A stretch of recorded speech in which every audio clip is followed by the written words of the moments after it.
Hi, and welcome to our new course, An Unthinkable Controversy, the Satmar Rebbe and the State of Israel. Let's begin by remembering the centrality of the State of Israel, not only to us as individuals, but to us as a congregation. You have an opportunity now to see pictures from our small sanctuary, our main sanctuary, the entrance outside our sanctuary. The State of Israel, the flag of the State of Israel is everywhere. The State of Israel is central to our religious experience.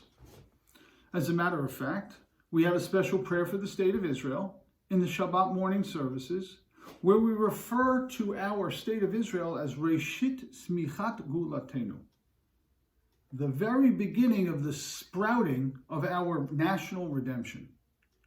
The State of Israel is central to the Judaism that we as a congregation understand, that we as a congregation observe and celebrate.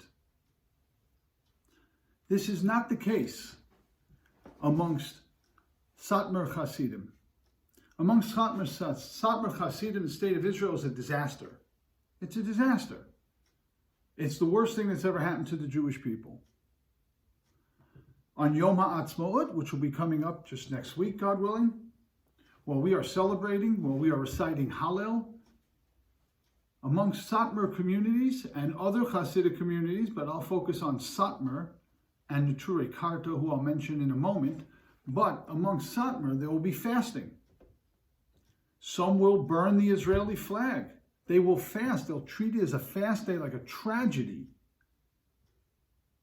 They'll actually fast, recite the prayers that are in our liturgy for public fast days. They will read the Torah, and they will mark the disaster that is the creation of the State of Israel. You will find also as well persons of the same philosophy who will protest in public against the State of Israel. I'm showing you a picture or two right now of these protests. They're familiar to us. Every one of us who walks the State of Israel, or the Celebrate Israel parade, walks down the avenue in Manhattan, knows that when you get to 59th Street, you're going to hear counter-protesters. That there are Palestinian counter-protesters, we understand. That there are Hasidim standing there with them, protesting against the State of Israel and saying that the State of Israel is not part of Judaism, that the State of Israel is against Torah law, against the rabbis. This is something which I know personally I find very upsetting. I find it offensive. They have their right to speech. I can't tell them not to protest. But how is it possible that while the majority, the overwhelming majority of Judaism sees the State of Israel as a positive historical event, if not the very beginning of the ultimate redemption, how is it possible that you have a group of people like Satmar who feel that that is very much not the case? That if anything, it's the opposite. It's a disaster. How did we arrive in such a place? Before we take a look at Satmar, I just want to mention as a note that there is another group that is particularly famous and much more public than Satmar in terms of their protests, and that is Neturei Karta. Neturei Karta is sometimes confused with Satmar, but they're actually a different group.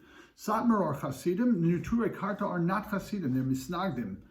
They're not Hasidic, they're descendants, I should say they are students of, and descendants of students of, the teachings of the Vilna Gaon, Rev Eliyahu of Vilna, and they have adopted their anti-Israel stance. When you go to Mea Sha'arim, that's Neturei Karta you're dealing with there. So Neturei Karta has their protests. We're going to focus in particular on Satmar. They're really, both groups are functioning off the same basic intellectual premise, and we will examine that premise, and we will see that there are important arguments against the premise that the State of Israel is somehow or other against the will of God. We'll get to those arguments. Let's talk about where this all begins. It all begins with a book by Rev Yoel Teitelbaum known as V'Yoel Moshe. And in this famous book, Rabbi Yoel Teitelbaum lays out his objections to the state of Israel and Zionism. He wasn't alone in having these objections, but no one seems to have concretized it, and no one seems to have inculcated it within his followers quite the way that the Satmar Rebbe has. The rejection of the state of Israel is a central plank in the platform of Satmar Judaism. So, who is Rav Yoel Teitelbaum, and where was Satmar anyway?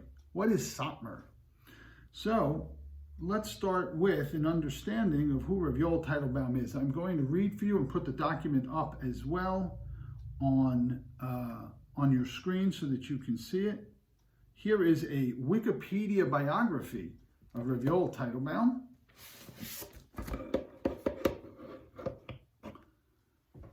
Yoel Teitelbaum was the founder and first Grand Rebbe of the Satmar dynasty, a major figure in the post-war renaissance of Hasidism. He espoused a strictly conservative and isolationist line, rejecting modernity. Teitelbaum was a fierce opponent of Zionism, which he decried as inherently heretical. You'll see some pictures here. I'll point out to you, first of all, you can see Rav Yoel Teitelbaum off to the left, and in some other pictures. And you see the young man in the picture there? That's because Google found another Yoel Teitelbaum and assumed it was the same person. I don't know if there's no relation, but he managed to slip in. But that's not Rav Yoel Teitelbaum. Now, what is Satmar? Satmar is not a philosophy. Satmar, as a matter of fact, is simply a place. Satmar, which is Satmar, which I believe means Saint Mary, which is kind of funny if you think about it, is located in northern Romania. You can see it in the picture that I'm showing you. It's located in northernmost Romania. And if you were to go to Satmar today, it is a city with a population of 102,400, capital of Satmar County, Romania, as well as the center of the Satmar metropolitan area. The city has a history going back to the Middle Ages. So Satmar is the name of the place from which Rav Yoel Teitelbaum came and where he founded the Satmar dynasty when he broke away from his previous Hasidic affiliation. So that's what Satmar is. It's the name of a place, but it's become synonymous, obviously, with the Satmar Rebbe, at least within Jewish circles. It's become synonymous with the Satmar Rebbe. I want to again mention a very, very important point as we try to understand the extreme approach of Satmar on the issues of Zionism in the state of Israel. As I mentioned before, we describe Zionism in our prayers. We describe Zionism as Reishis Tzmichas Geulasenu, as the very beginning of the sprouting of our redemption.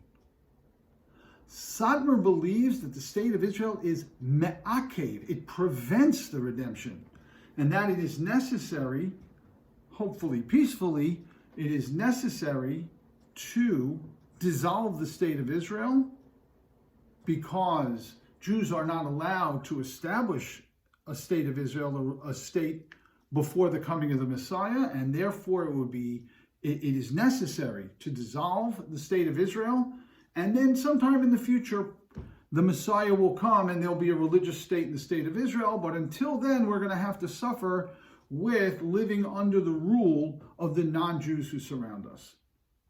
That's their basic premise. How could there be such an absolute difference of opinion? Imagine, in the same religion, people who hold that the national entity is the ultimate fulfillment, it's the beginning of the ultimate fulfillment of all of Jewish history, and another group believe that it is ma'akev, it is preventing the coming of the Messiah, it is a stumbling block before the Jewish people, which is causing irreparable harm. How could you come across such differences? So what we're going to do after this session, starting in the next session, is we're going to try to reconcile the sources that are quoted from the Bible and the Talmud in defense of Satmar's position, the rejection. And what we're going to do is we're going to take a look at those verses. We're going to read through them, see how Satmar understands them, and then eventually take a look at how we might understand those verses differently and why Satmar's approach is at the very least misguided and possibly entirely incorrect. That having been said,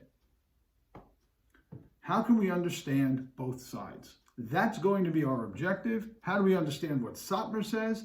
How do we counter that with arguments? And then we'll have some concluding remarks, God willing, in the last section about the relevance of the argument today, the manifestations of the argument today, and some other more general concerns about the rejectionist stance of the state of Israel and how it might fit into other rejectionist stances that are taken by Satmar in particular and other Hasidic groups as well.